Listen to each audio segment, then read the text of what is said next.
दोस्तों नमस्कार, स्वागत है आपका यूट्यूब चैनल एबीटेक में। आज है 27 दिसंबर 2023 और जान लेते हैं आज की महत्वपूर्ण खबरें जो आज के प्रमुख समाचार पत्रों पे छाई हुई हैं। सबसे पहले देखिए यहाँ पर अपडेट है, माध्यमिक स्कूलों में अगले वर्ष 118 दिन अवकाश। कल माध्यमिक शिक्षा निदेशालय की तरफ से 2024 की अवकाश तालिका सभी माध्यमिक विद्यालयों के लिए जारी कर दी गई है। इसी के बारे में यहाँ पर जानकारी दी गई कि 15 दिन इसमें बोर्ड परीक्षाएं होंगी, 118 दिन संडे और टोटल अवकाश रहेगा ग्रीष्मकालीन अवकाश को मिला करके, और 233 दिन स्कूल खुलेंगे। कल जो परीक्षा अवकाश तालिका जारी की गई है इसमें प्रधानाचार्य की भी छुट्टियां बताई गई हैं कि प्रधानाचार्यों को 3 दिन विवेकाधीन अवकाश देने का अधिकार होगा। यहाँ पर देखिए बताया गया कि माध्यमिक विद्यालयों के प्रधानाचार्यों को मिला 3 दिन के अवकाश का अधिकार। माध्यमिक विद्यालयों के नए साल 2024 की छुट्टियों का कैलेंडर जारी कर दिया गया है। इसके तहत प्रधानाचार्यों को 3 दिन का विवेकाधीन अवकाश देने का अधिकार दिया गया है। वे अपने विवेक से स्थानीय जरूरत के अनुसार इस दिन विद्यालय में छुट्टी कर सकेंगे, लेकिन इसकी सूचना संबंधित डीआरएस को देनी होगी। साथ ही माध्यमिक शिक्षा परिषद की सभी सेवाओं में 6 माह के लिए हड़ताल पर रोक दी गई है। शासन की तरफ से एक पत्र जारी किया गया जिसमें कहा गया कि माध्यमिक के जितने भी शिक्षक संगठन हैं वो फिलहाल 6 महीने तक कोई भी हड़ताल नहीं कर पाएंगे। इसकी अधिसूचना जो है जारी कर दी गई है। माना जा रहा है कि फरवरी में बोर्ड परीक्षा होनी है, इसकी तैयारियां होनी है, इसके बाद चुनाव वगैरह हैं। इन सबको देखते हुए कुल मिलाकर के 6 महीने तक हड़ताल पर रोक लगा दी है। यूपी बोर्ड 2024 की परीक्षा से देखिए बताया गया 13 विद्यालय हटा दिए गए हैं। 2024 की हाई स्कूल इंटरमीडिएट परीक्षा के लिए बड़ी संख्या में ऐसे राजकीय विद्यालय और अनुदानित विद्यालय परीक्षा केंद्र बना दिए गए थे जहां पर परीक्षा कराने के लिए संसाधन ही नहीं थे। प्रस्तावित सूची में 136 परीक्षा केंद्रों की सूची में शहर के 23 राजकीय कॉलेज शामिल थे, लेकिन मंगलवार को फाइनल परीक्षा केंद्र में 9 राजकीय विद्यालय और 4 अनुदानित विद्यालयों में संसाधन नहीं होने से केंद्रों को सूची से हटा दिया गया। इसकी जगह निजी स्कूलों को परीक्षा केंद्र बनाया गया है। तो केवल ये जो अपडेट है प्रयागराज की है, सॉरी लखनऊ की है, और ऐसे प्रदेश में बहुत से जनपद हैं जहाँ पर ऐसे विद्यालय परीक्षा केंद्र बने थे जहाँ पर पर्याप्त संसाधन नहीं थे, फिर भी परीक्षा केंद्र बना दिया गया था। सबसे ज़्यादा जो है राजकीय विद्यालयों को हटाया गया है क्योंकि इनके पास संसाधन बहुत कम होते हैं।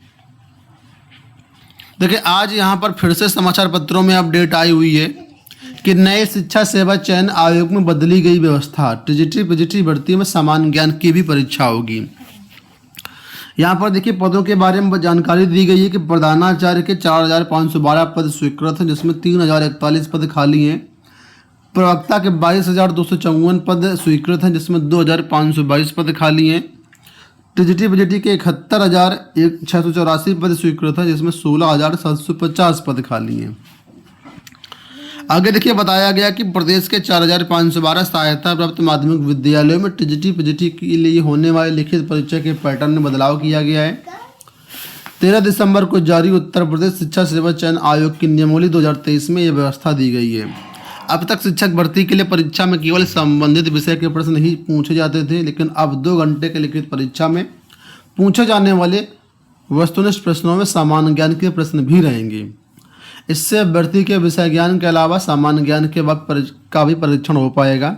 हालांकि अभी ये साफ नहीं है कि प्रश्न पत्र में कितने प्रश्न संबंधित विषय के रहेंगे और कितने प्रश्न सामान्य ज्ञान के होंगे। टीजीटी की भर्ती सिर्फ लिखित परीक्षा के आधार पर होगी, जबकि प्रवक्ता की भर्ती में इंटरव्यू भी होगा। प्रवक्ता में लिखित परीक्षा के पूर्णांक का 90% लिखित परीक्षा से होगा और 10% अंक इंटरव्यू से होगा। आगे देखिए बताया गया कि उत्तर प्रदेश माध्यमिक शिक्षक संघ ठकुराई गुट ने जो प्रदेश महामंत्री हैं लालमणि द्विवेदी जी, इनका कहना है कि नए आयोग की नियमावली में प्रिंसिपल भर्ती का कोई जिक्र नहीं है। अगर हम बात करें डिग्री कॉलेजों के प्रिंसिपल भर्ती के बारे में तो उसके बारे में स्पष्ट रूप से नियमावली में सारा कुछ उल्लेख है कि किस तरीके से डिग्री कॉलेजों की प्रधानाचार्य भर्ती करवाई जाएगी, लेकिन एडेड माध्यमिक विद्यालयों के प्रधानाचार्य की चयन प्रक्रिया को स्पष्ट नहीं किया गया है। जबकि संगठन के द्वारा प्रधानाचार्य भर्ती में लिखित परीक्षा की लगातार मांग की जा रही थी, निदेशालय ने प्रस्ताव भी भेजा था, लेकिन उसके बाद भी प्रधानाचार्य भर्ती का कोई जिक्र नहीं है। यहाँ पर भी देखो लिखा 36 पेज की नियमावली है, लेकिन प्रिंसिपल भर्ती का कोई नियम नहीं बताया गया है। देखो यहाँ पर अपडेट है पुलिस भर्ती को लेकर के। बताया गया कि सिपाही भर्ती में आयु सीमा 3 साल बढ़ी है, सभी वर्गों को मिली छूट, सीएम ने दिए निर्देश, आवेदन आज से। तो मुख्यमंत्री योगी आदित्यनाथ ने युवाओं को बड़ी राहत देते हुए 60,244 पदों पर होने वाली सिपाही की सीधी भर्तियों में सभी वर्गों के अभ्यर्थियों को आयु सीमा में 3 वर्ष की छूट दे दी है। गृह मंत्रालय ने मंगलवार देर रात आदेश जारी कर दिया है। अब अगर इस आदेश के तहत देखें तो जो नई एज लिमिट है वो कुछ इस तरीके से हो जाएगी। देखिए लिखा हुआ है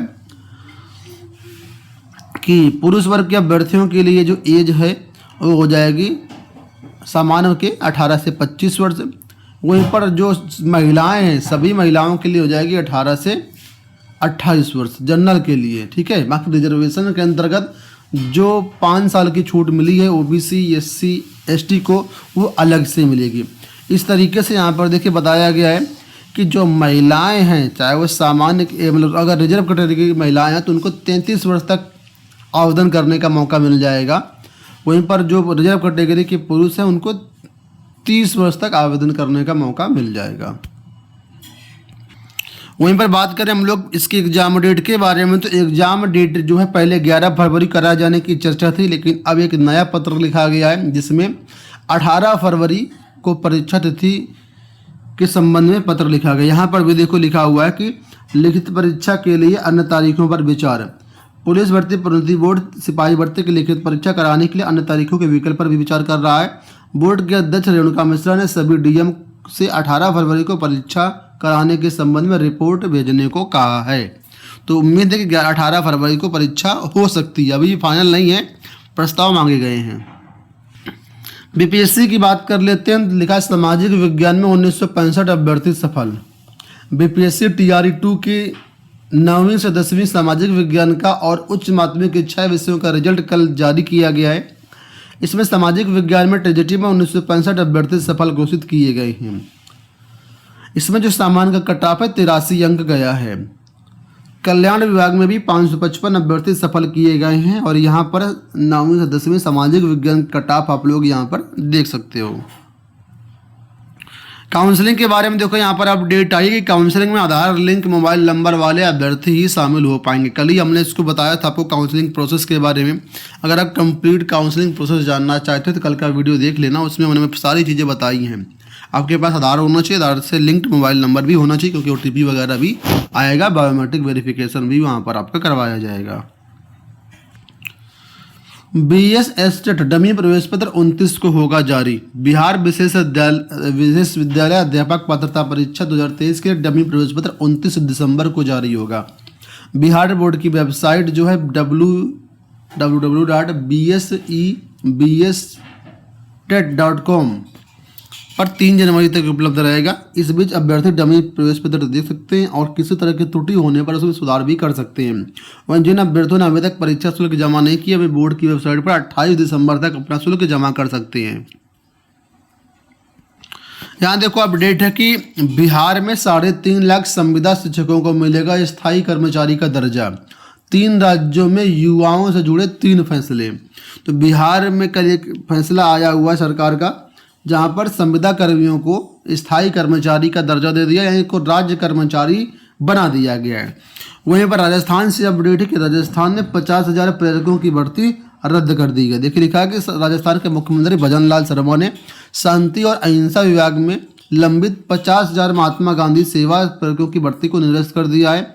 सेवा प्रेरकों को नगरीय निकायों में पुस्तकालयों में अपनी सेवाएं देनी थी। सेवा प्रेरक भर्ती होती तो उन्हें 4500 रुपये मानदेय मिलता। वहीं पर देखिए लिखा है स्नातक बेरोजगारों को अब 3,000 भत्ता। बेंगलुरु से अपडेट है, कर्नाटक की अपडेट है। कर्नाटक सरकार ने अपनी 5वीं चुनावी गारंटी युवा निधि भी लागू कर दी है। इसके तहत 2022-23 में उत्तीर्ण होने वाले स्नातकों को 180 दिनों के भीतर रोजगार न मिल पाने पर 3,000 रुपये व डिप्लोमा धारकों को 1,500 रुपये मासिक भत्ता दिया जाएगा। दोस्तों ये हो गई आज की सारी सूचनाएं। उम्मीद करेंगे वीडियो आपको पसंद आया होगा। इस वीडियो में इतना ही, धन्यवाद।